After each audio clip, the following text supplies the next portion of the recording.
La personne la plus dangereuse dans une confrontation, ce n'est pas celle qui crie, ce n'est pas celle qui bombe le torse ou qui agite les poings dans tous les sens. C'est celle qui ne dit rien, celle qui reste calme, imperturbable, silencieuse. Miyamoto Musashi le savait mieux que quiconque. Ce n'était pas un homme ordinaire. C'était une lame vivante, un esprit aiguisé comme un sabre. Il n'a pas survécu à plus de 60 duels à mort par hasard. Il ne devait sa survie, sa puissance et sa domination à rien d'autre qu'à une chose, le contrôle total de ses émotions. Là où ses adversaires s'emportaient, il restait froid. Là où les autres voyaient un affront, lui voyait une opportunité. Il avait compris un principe que 99% des hommes ignorent encore aujourd'hui. Plus tu es proche de tes émotions, plus tu es vulnérable. Et donc, plus tu es facile à manipuler. Sa méthode ? 4 étapes. 4 piliers pour garder son sang-froid dans le chaos.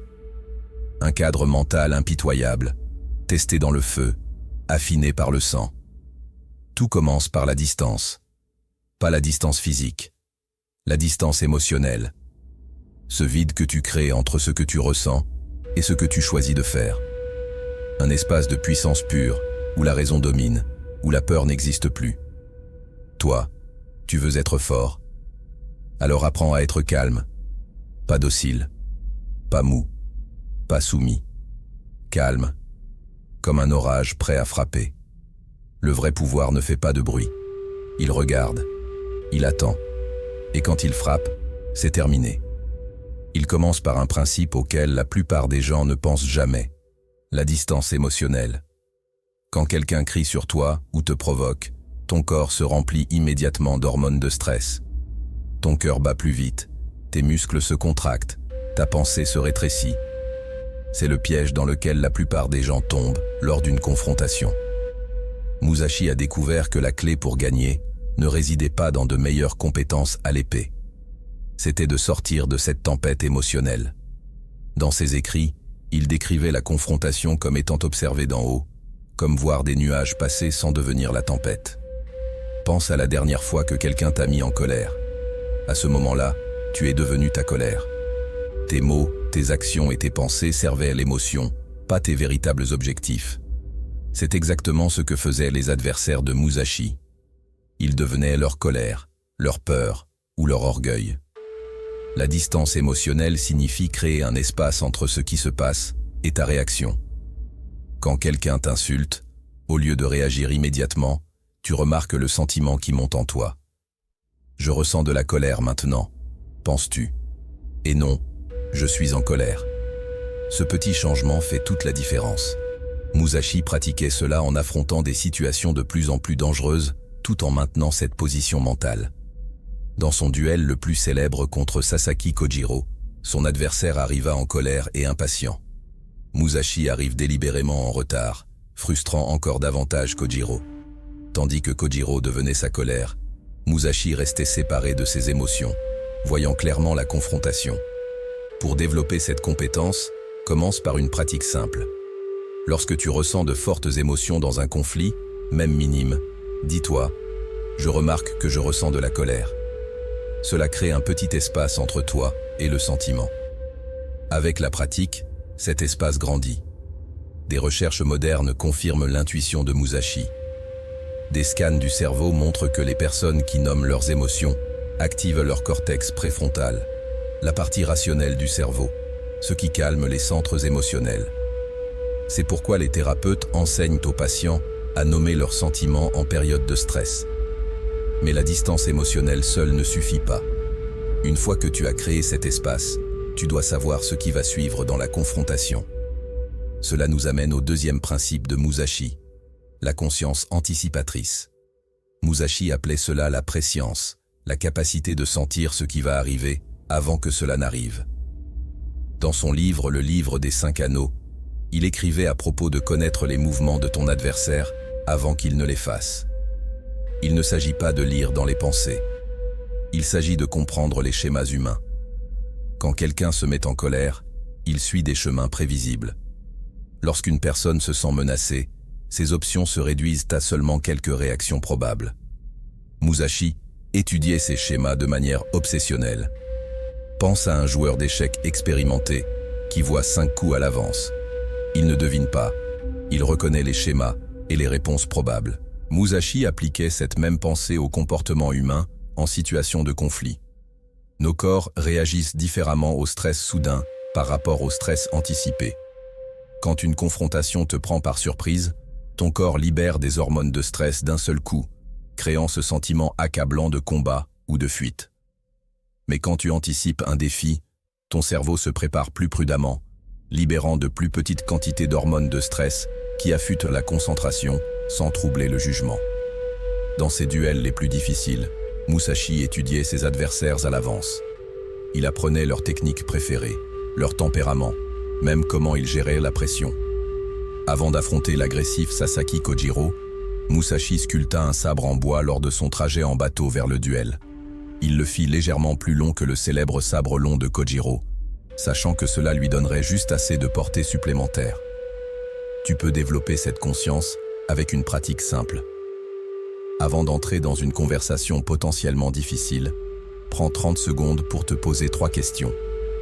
Quel est probablement l'état émotionnel de cette personne? Que veut-elle vraiment de cette interaction?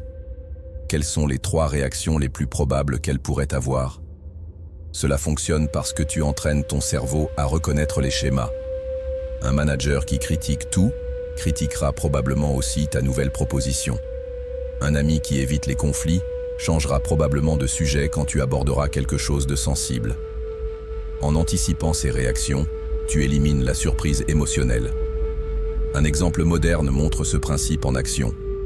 Lors de négociations à enjeux élevés, les négociateurs du FBI spécialisés dans les prises d'otages passent beaucoup de temps à établir le profil de la personne à qui ils ont affaire. Ils analysent les comportements passés pour prédire les réactions. Cette prescience leur permet de rester calmes là où d'autres paniqueraient, choisissant des mots et des tactiques qui désamorcent au lieu d'enflammer les tensions.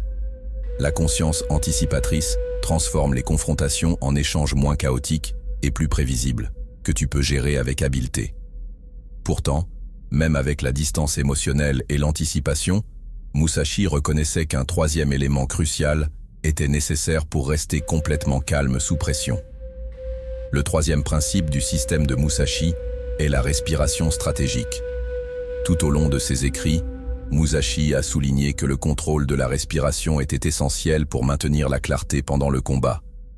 Il a observé que lorsque les épéistes devenaient effrayés ou en colère, leur respiration changeait en premier, devenant superficielle, rapide et irrégulière.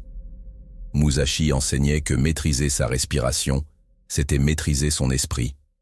Dans ses méthodes d'entraînement, il consacrait des exercices spécifiques à la respiration correcte tout en exécutant des techniques de sabre. Ta respiration est directement liée à ton état émotionnel. Lorsque tu es calme, tu respires lentement et profondément. Lorsque tu es effrayé ou en colère, ta respiration devient rapide et superficielle. Mais cette connexion fonctionne dans les 2 sens. En changeant délibérément ta façon de respirer, tu peux changer comment tu te sens. Cela se produit à cause du fonctionnement de ton système nerveux. La respiration rapide et superficielle active ton système nerveux sympathique, ta réponse de lutte ou de fuite. La respiration lente et profonde active ton système nerveux parasympathique, ton mode de repos et de digestion. L'un crée la panique, l'autre crée le calme. Musashi a développé un schéma respiratoire spécifique pendant les confrontations. Avant les moments cruciaux d'un duel, il prenait une seule respiration contrôlée. Il inspirait pendant 4 temps par le nez, retenait brièvement sa respiration, puis expirait pendant 6 temps par la bouche. Tu peux utiliser cette technique exacte dans des confrontations modernes. Lorsque la tension monte dans une réunion, pendant une dispute ou avant de donner des nouvelles difficiles, utilise ce schéma respiratoire de 4 à 6 temps. Inspire par le nez pendant 4 secondes, puis expire par la bouche pendant 6 secondes. Même un seul cycle crée un calme perceptible. La distance émotionnelle te donne de l'espace par rapport à tes réactions. La prise de conscience anticipative t'aide à te préparer à ce qui va venir. La respiration stratégique t'apporte le calme physiologique nécessaire pour penser clairement. Mais le dernier principe réunit tout cela en donnant un but et une direction à ton calme retrouvé. Le quatrième principe de l'approche de Musashi est l'action intentionnelle. Dans ses écrits, Musashi soulignait qu'avoir un objectif clair était plus puissant que d'avoir de fortes émotions. Tandis que ses adversaires combattaient souvent par colère ou par peur, Musashi combattait toujours avec un objectif précis en tête. Cette concentration sur le but apparaît à plusieurs reprises dans son texte célèbre, le livre des 5 anneaux. Il écrit qu'un guerrier ne doit pas avoir l'intention de frapper en premier, mais il doit plutôt rester centré sur son objectif ultime. Pour Musashi, chaque mouvement, chaque décision servait un but plus large que simplement gagner l'échange immédiat. Avoir un objectif défini change complètement la façon dont les confrontations se déroulent. Lorsque quelqu'un te défie et que tu réagis émotionnellement, tu joues à leur jeu selon leurs règles. Mais lorsque tu restes concentré sur ton objectif plus grand, tu contrôles la direction de l'interaction. Pense aux disputes qui échappent à tout contrôle. Elles commencent généralement par un problème spécifique, mais se transforment rapidement en des reproches du passé, des attaques personnelles et des blessures émotionnelles. Cela se produit parce que les deux personnes perdent de vue tout but au-delà de se défendre ou de blesser l'autre. Une technique simple pour maintenir cette concentration sur l'objectif vient directement de l'approche de Musashi. Avant d'entrer dans toute confrontation potentielle, définis ton véritable objectif en une phrase claire. Demande-toi, quel résultat servirait vraiment mes objectifs à long terme ici? Garde cet objectif à l'esprit tout au long de l'interaction. Lorsque les émotions montent et que la confrontation s'intensifie, répète silencieusement ton objectif à toi-même.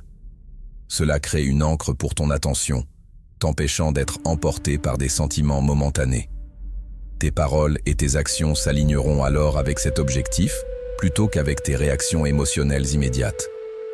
L'action intentionnelle ne signifie pas ignorer tes émotions. Cela signifie plutôt que tes émotions servent ton objectif, au lieu que ton objectif soit détourné par tes émotions. C'est l'aboutissement du système de Musashi. La distance émotionnelle crée de l'espace. La prise de conscience anticipative fournit une prévision. La respiration stratégique maintient le calme et l'action intentionnelle dirige ce calme vers des résultats significatifs. Mais ce qui rend ces 4 principes vraiment puissants, c'est comment ils se connectent à quelque chose de bien plus profond que la simple gestion des conflits. Ces techniques révèlent une vérité fondamentale sur la nature humaine que beaucoup ne découvrent jamais. Ces principes sont directement liés au concept bouddhiste de non-attachement. En créant de la distance émotionnelle, tu pratiques le non-attachement à tes pensées réactives. Grâce à la prise de conscience anticipative, tu transcendes la vision étroite du moment présent. Avec la respiration stratégique, tu expérimentes l'impermanence des états émotionnels. Et à travers l'action intentionnelle, tu t'alignes avec l'idée taoïste de Wu Wei, l'action sans effort qui suit le chemin naturel.